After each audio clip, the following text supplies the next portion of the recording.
Y'all, we got a treat today because I'm in here with this incredible man. His name is Paul Minta. He and his wife are from Key West. They are in the rum business and everything that, you got a lot of legs coming out from that rum business, don't you? Well, I like to say the rum business is kind of my semi-retirement from the restaurant world.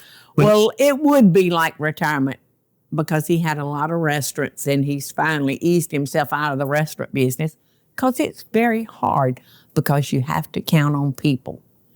And that's the hardest part. Yep, and the best compliment you'll ever get when you own a restaurant is somebody that goes and eats there and says, "Oh my God, that was fantastic. You're amazing." And I go, "I wasn't there last night." That's when you know you got a good staff. That's right. And that's when you know you're doing it right. That's exactly right. But now I get to do stuff like this. Like I've fallen with the distillery, I started missing the cooking. So I've fallen back in love with it, and I get to cook with people like you now. You have brought that cooking though back into your world. And where my grandmother put it at, Yes, so. Yes. So you are making us today. You brought your Florida shrimp. So these are. What makes Florida shrimp special? Our wild Georgia shrimp, we're very proud of it. And they're very good. Yes. They're awesome. And that's because they're local to here. So this is what's local to me. And these are Key West pinks, or we like to call them Tortuga pinks. The reason that the shell is pink, as the shrimps school along together, they hit the bottom. And they hit the bottom and they keep rubbing and picking up the bottom. Our sand is ground up coral. And believe it or not, the coral is pink. And it's also coral, if you were ever to take that ground up coral, I've tried it, but it's got ocean water on it and I'm a bit of a fool, so I like to try everything once. I'll put it in my mouth because the coral apparently is sweet. So that's what makes these shrimp and gives the shell, gets a little sweet flavor, a little different smell to it and everything. But when you come up here and have yours have a completely different flavor, and they're really good because as long as you get them from here and everything, and you're not getting them from 10,000 miles away, and they're frozen for 10 years or whatever and everything. So really, the local is best, but it's nice to take my shrimp on vacation, come up here, see you, and we try some of these. Listen, I will show this shrimp the best time of his or her life. Yeah, because I think it's going to be into their life once it goes down. And I overheard you say that you leave the tails on, and I'm very happy about that because to me the tails are. Can I help you do that? Yeah. So what I'll do these, and if you want to just peel them, for me, and then we'll work as a team. Yep. And once that comes off, we'll be able to get the rest of the vein out if there's any left. Yes. A lot of times with these Key West shrimp too, it's because of what they eat, the vein, you have a hard time even seeing it because it's not with that normal one. Well, it's actually just a sand vein. Exactly. Now, where are we putting our? We'll put our shrimp back on here. I was thinking about our shells because I may make a shrimp stock. Oh, see, that's what I love. That's what I don't want to lie. So that's why these don't have heads on them, because all those heads are back in Key West and they're going to become soup. Yes. So we found you a little better pan.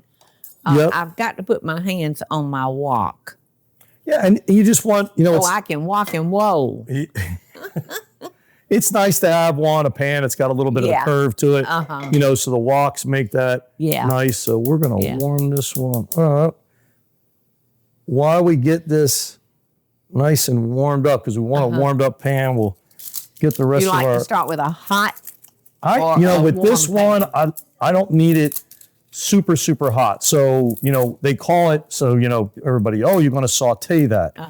Saute means to jump in French and everything. So I didn't know that. Yep, and if you want it to jump, well then, get it real hot and you're going to be cooking real fast. We're going to cook medium on this because we don't want to just cook out all the flavor of this. We want to kind of take our time. We're going to use our onion here and everything. I like to leave the end on. Yeah. Just because it holds it together better. Yes. And everything. And then we're just going to we're just going to get Good some knife skills. that we can. I cut like a greenie. And then we'll keep that. Where was your soup pan? We're going to keep that for Yeah. soup for later. I'm going to throw it over here in the shrimp shells. All right, now while we're talking about these shrimp, what size shrimp do you prefer? So remember, sometimes like we judge them with their heads on, so they could be a 16, 20, and that means they're 16 or 20 per pound.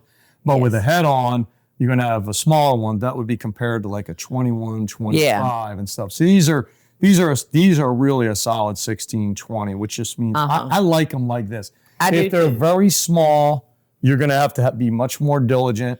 You're going to have everything together when you're cooking.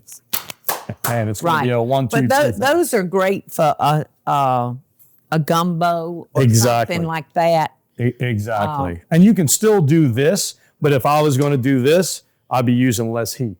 Oh, absolutely. I'd use half the heat and you get the same result. What is the name of this dish? This is called old sweet and sour shrimp. Okay. Simple. Do you old sour and shrimp? Okay. Let's keep it simple. And do you serve this over rice or how do you? I love it with grits. See, I like a yellow stone ground grit. I like it with white grits, but the white grits, I want to have the white grits cooked separately and seasoned right because it's seasoning and they got to have enough butter and everything like that. But I did salmon and grits night before last. Did you? I adore grits. Yeah, I could eat grits with anything. But I like white grits. I don't like the grainy, feels like I'm eating sand grits. See, and there's in North Florida, closer to here than me, there's a couple that has an old stone up there that I buy them off of, and that's why it's because of the love and that stuff they put into it. Yes. So I buy them off of them and they stone ground them, but for me they're hearty, and so when I eat them, I feel after a good day of fight forward, and I just feel real satisfied. Well, I don't think Michael will want me eating those kind of grits. I heard you chase him around enough. Michael. So I think we got that pretty much hot now. What I'm kind of excited about is I like to use oil, and then you showed me this olive oil you had that's blood orange. So we have blood orange and sour orange trees down in Florida. So I was like, so good. Oh, you were just doing this to kind of nice it up to me. Yes, I want you to come back, honey. But the flavor on this is really good. So this is going to be great. And I actually have an olive oil line, the Paula Deen olive oil, but we don't carry but like 5, and there's plenty. How many do we carry in the stores, Eddie? Yeah, there's 5. Yeah. You carry this one? No. We carry butter, champagne, and the bourbon. I've got bourbon if you would. I would definitely, in this one, I would either use, I saw you also have 100%. Just regular olive oil, I think, too. I would use that, but I would use the champagne one in this one. Okay, well, here you go. Let's use the champagne one because I want to use one because I'm going to make this one for myself. Okay. I'm going to be greedy and take that home. Okay. Yes. So let's use the champagne one because the champagne one with this one will be nice because it'll have like the blood orange as a sweet and sour. When this starts to go down, it'll get a little sour taste. Yeah. Well, the champagne is probably next to the butter. I love the butter olive oil. Gotcha. But the champagne, I think, is my favorite. How about you, Eddie? Yeah. And it has a sweet taste to it. So. Good. And this one's a balsamic. So I'm going to start out with a little of this one that you gave me. Is that the blood orange? This is the blood orange. Okay. And I'm just going to pour it around the outside of the pan. Okay. I like to know if it starts running in, that it means it's getting hotter. Right. And everything. So for me, I don't want a pan sitting here smoking. If it is smoking like crazy, I take it off and put it off to the side because you're starting to overheat your olive oil. Yeah. And everything. And then for me, the best test is, are we hot enough? I'll take something and put it. Got a little sizzle. Yes. So let's get the onions in here because you want to get these onions translucent. So these are going nice, and see how those starting to clear up? Yeah. I don't know where you got these. These are nice onions because they're nice and sweet. So what I'll start to do. Nice. They are small vidalias. Ah, okay. That's why they're nice and sweet. So I'll take the shrimp. I like to lay them. I'm going to get around here so I can see you. I like to lay them on the outside of the pan. That's why I like that curve. Yeah. I like to put them out here so they're cooking up in the lower heat. Yeah. While my onions are doing their work at the bottom like that. Yeah. Yeah. So we can get them all the way around there. Yes. You know, and sometimes I'll just be feeding my wife, the niece, the nephew, my sister-in-law, my mother-in-law, and then other times I'll have a lot of friends. So sometimes I'll have to do this 2 or 3 times depending on the size of the pan, but it doesn't matter. You can just wipe the pan out after you make the first batch and go at it again. So I like to make sure I get all the area that I can cover. Yeah. It's room to. Yep, you got a little room for a little bit, one more. One more there. And these, there we go. We got all. I just like it to sit there, let those onions marinate. Now, as the shrimp start to cook on the one side, they're also going to start to bleed down some of the juice from those tails that Deen and you like. Right. And everything, and start to get in there a little bit. And you're going to start to, you're going to start to smell a little bit more different of the sweet of the onion now. You're going to smell some of the shrimp starting to come up. Yep, exactly.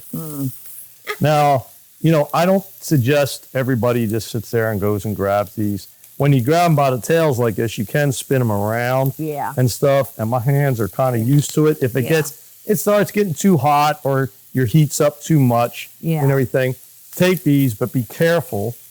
Grab it by the shrimp, not the tail, because if you got a pan like this that's got a nose stick, we don't want to be tearing that up. And you can see how as soon as I touch them, if they start to curl, that means they're starting to cook right. They're not all discolored. That's right. It's a little raw in the center still, which is what we want, because in a minute here, we're going to get them. We're going to get everything together. So now we got our one side of our shrimp cooked. We're going to start to see what's loose. Okay. We're going to start to now mix everything together. Yes. I do not use salt and pepper until I am absolutely finished my meal. Okay. I have messed up more meals and seen more things that were perfect and beautiful get screwed up because somebody put too much salt in the beginning. They didn't realize there's salt coming out of the shrimp. Right. There might be salt coming out of somewhere else. I have that same problem in my restaurants. Ooh, yay. There you go. So I just got a freebie. You got that was like a little onion ring. And it's anytime you put butter in this. Yes. So now would be the perfect time because we get a nice, and I go with something like this. I would go these cubes, 1.5. Okay. 1.5 right in the middle. Because remember, my shrimp are sitting off the center. I'm going to get this into the heat so it gets mixed up. When that butter's about halfway down, then I'm going to start the mix, which is, wow. So now I can get it together. I just want, what I'm looking for is, I want the flavors. This is so simple, Paul. Yeah, it is, right? Cooking is a technique. It is not something that is meant to be difficult. It's just marrying flavors. Right. You know, it's a little chemistry. And to me, simple is less is more to me. Yep. The simpler and the fewer ingredients you have in a recipe, to me, makes it better. And now look at that. Now we got that nice little bubble going on. So what we're going to do is we're going to take this honey that you told me you like, and we're going to take this honey, and I'm going to squirt it around the outside of the pan. That's why, again, I like this curve. Okay. Let it come around. It's going to start to bubble up. And you made 2 trips. Yep. I made 2 trips around the sun there. So now this is generally the point where we can start to mix it up. That honey, the sugar is going to start to go out of it, and it's going to get darker. It's taking the flavor of the shrimp and it's mixing it together. So normally, see, it's starting to stick a little bit. Yeah. So I would deglaze this, and I don't have any. Oh. What, you want wine? Oh. I just so happen to have a little bit of rum on me. What you got in your pocket? I told you I was a rum runner. Vanilla, brulee, dark rum. I love brulees. I was going to love this myself a little later and take a little nip, but I'm going to share it, use a bit of cooking now. Okay. So we'll take this. What if just I take don't a step have back. that? Take a step back. You can use any kind of rum. We'll get a nice little, oh, shucks. There's a little bit left at the end. Not a problem. You didn't even offer me one. Yours is in here. I'll put yours okay. in here. This is yours right there. All right. So now we have all this. Now we're going to do the finishing touch. Okay. We have this nice bubbling. It's a little bit thick. Yes. Again, because of our wok, a little bit of the old sour. This One. I would say you're using about 2 tablespoons Okay. in total. And if you want to, and somebody wants to measure it out, they can. If you're not good, I always tell people, if you're not good at doing this, this sauté. And sautéing is just a flick of the wrist. It isn't jumping and throwing it up in the air. If not, get your spoon, mix around. Now look, I know we're down south and gravy's important. And that's making some gravy. Yes. So now what I'm going to do. I'm swallowing hard. I haven't had anything to eat today except that little slice of onion that flipped out of your pan. Well, we're going to take care of that. So what are you going to fix for the others? Huh? What others? I don't see anybody else. I just see me and you. I thought I was just going to be you. So what I like to do is with something like this, especially when you're in a household, moms, dads, kids that should be cooking for your parents, just let this sit off to the side and go get your other stuff ready now. Get your plate ready if you're going to put your grits, your rice, or you get some salad together and everything. It would be so good. The more that this sits, the more that's absorbing flavor. If you're smart with this, you make this ahead of time, let's say 20 minutes before everybody's ready to eat, just put a lid on top of that pan. Let it just sit there, and it'll keep soaking up the flavor and get better and better and better. And the shrimp won't get overcooked. They won't get overcooked because I always take it off the burner that was hot. This one's nice and cool because that'll keep it cooking another 10 minutes easy. Absolutely. So, just take it and put it somewhere. Stone is so hot. Exactly. So I taste, and this is where I go, do I need salt and everything? For me, I already taste a little bit of salty. So I don't know if I'd go, especially if we mix this up a little bit more. Yeah. I have a feeling we got enough salt in there already. Yes. And everything, and you're going to taste a little peppery from that. Okay. From the old sour. You're going to get it right at the end. Okay. So we'll do both. We can try, and like I said, we can always add salt. Well, Southerners are known to be kind of salt lovers. Oh, yeah. Here, I gave you a salad. Important thing is here, get some of that sauce on there. Yes. That's what we want. That would be so good. Over grits. Look at those. Yep, I'm telling you. And you get those. Caramelized. That's what I like. The onions, I mean, I hate saying sometimes almost onions can be my favorite part in any dish at the end because they suck up all the flavor. It's the truth. You can walk in somebody's house. They say onion gives you bad breath and all that stuff, but you can walk in a house where you're cooking onions. That's the best deodorizer for your home. Plus, everybody's like, that smells great. You don't even have to worry about how it comes out. The smallest. Well, I can't tell which. I'll eat whatever you don't eat. So now, I'm sorry, but I'm a little. Yeah. I'm used to. Absolutely. Is it too hot for us to put in our mouth? Bon appetit. Key West style.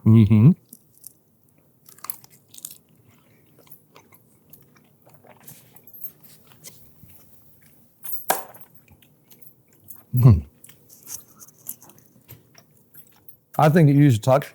And we'll do that. I'm going to try a little pepper with it, too. Yeah, I remember me that tail. Right? You can sit there and squeeze them like that. And I eat the shell, too, so I don't care. I'm putting my tails in the... So I want to see now.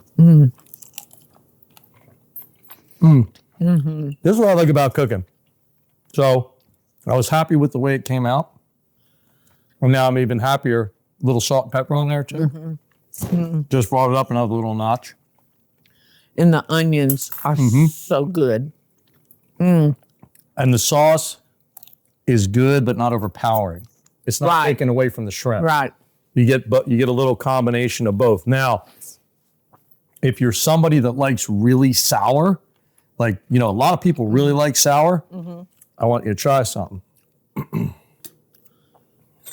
Because this is, remember, really this started out as a condiment. So what I'm going to do is put a little on your shrimp. Okay. I got mine and try it with the old sour on it raw. Now I'll see what happens. Get that lime, gives it that nice flavor at the end. So, I mean, just that's to me that's the one right there. You know what? I just love other people's cooking. But I have to say this. I enjoy home cooks cooking more than I do fufu restaurants. Exactly. People come up to me and they'll say, "How you doing, chef?" And I said, I'll look around and go, Very easy. Yeah, because my name's Paul. I don't walk around and say, "Hey, electrician Bill," you know, "Hey, plumber John." I'm like, listen, when I went to culinary school, and there's nothing wrong with all this. I went to culinary school, I wanted to wear the big white hat. I wanted to have the white jacket on. But I learned, for me, my opinion, that big white hat carried a very big ego. I ended up down in South America. I was staying with a family while I was working at a hotel.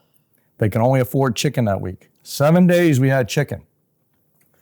On day 5, I couldn't wait to have chicken again because this lady could make chicken so many different ways and it was delicious. So she let me on day 6 cook chicken, and I wore my chef jacket in. And it was the kind of, I thought I was pretty hot stuff. And when she went and tasted my stuff, she went, eh.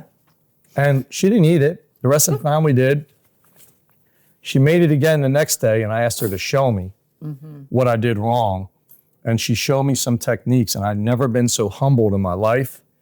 And the white hat and the white coat went away, and I started asking questions. And that's probably the biggest thing you can do in cooking is ask questions, ask people. If you're around seafood and there's fishermen around, how do you make this? Go ask the fishermen. But, you know, all this kind of stuff. See, for me, with this, I love like a little bit of this old sour on it. I just think it's delicious. I just think it makes it give it a little doodad of that. There you go. Thank you. You got another doodad? All right, so I got one question to ask before we eat the rest. And now, if you don't have this, what would you use? If I didn't have that, so first of all, you can use plain old tap water because what you're trying to do is see that bottom part where it was all sticky down there. The whole bottom of the pan would have been sticky. So really the term deglaze just means to kind of remove the bottom. Yep, there you go. So it did save you a little bit. But you could use that. You could use a little white wine. I wouldn't use red wine. No. Red wine is going to get very tart. The tannins are going to be too much, so some white wine. I always tell people, if for some reason you didn't drink all your champagne and it went flat, put a cap on it and keep it in the refrigerator. It's still wine and it doesn't go bad, and you can use it and use it up on what you're cooking with and stuff. So, yeah. Well, I just so appreciate you being here. And I'm so happy that Michael, that his goal in life was to become a papa. Me too. And he gets to meet people like you that's associated with a very, very good, they have a ball. They have a ball, but they do good work. Crystal is a living example. She was benefited by the nursing scholarships that the Look-alike Hemingway contest offers to people. Because you know how it works in our house, right? How? I cook for her, and she puts me back together all the time when I break myself kiteboarding. And it happens a lot. So I married the love of my life who just happened to be a nurse. She married the love of her life who just happened to be a chef. The rum's just a bonus. And together, this is our favorite thing to do in any traveling is to have somebody like you and Michael invite us into your home. Oh. Let us cook with you, okay? Not Absolutely. for you, Not with for me. you. Cooking with people is so much more fun. And if you get a chance, I tell people, get out there in your community, cook with other people, barbecue, do things, get to know your community. This tastes better with the more people and the more love that there's around. Food is meant to be shared. It really is. And it tastes so much better when you sit down and share it with somebody. And I've always said this kitchen is the most important room in the house. This is where true memories are made. Exactly. And people get so relaxed and, they get to talking about everything. Yeah, we were talking about our our moms, our grandparents. I mean, that's And for I me, hadn't that's even started on our 11 grandchildren. Well, I can't beat you there. So you're going to come back, right? I can tell for you about sure Deen. coming back. Loving best dishes, y'all. Thank y'all. Hey y'all, it's Paula Deen. Now, if you enjoyed this video, be sure to like it and click the subscribe button as well as the notification bell to be alerted when I post a video. Love and best dishes, y'all.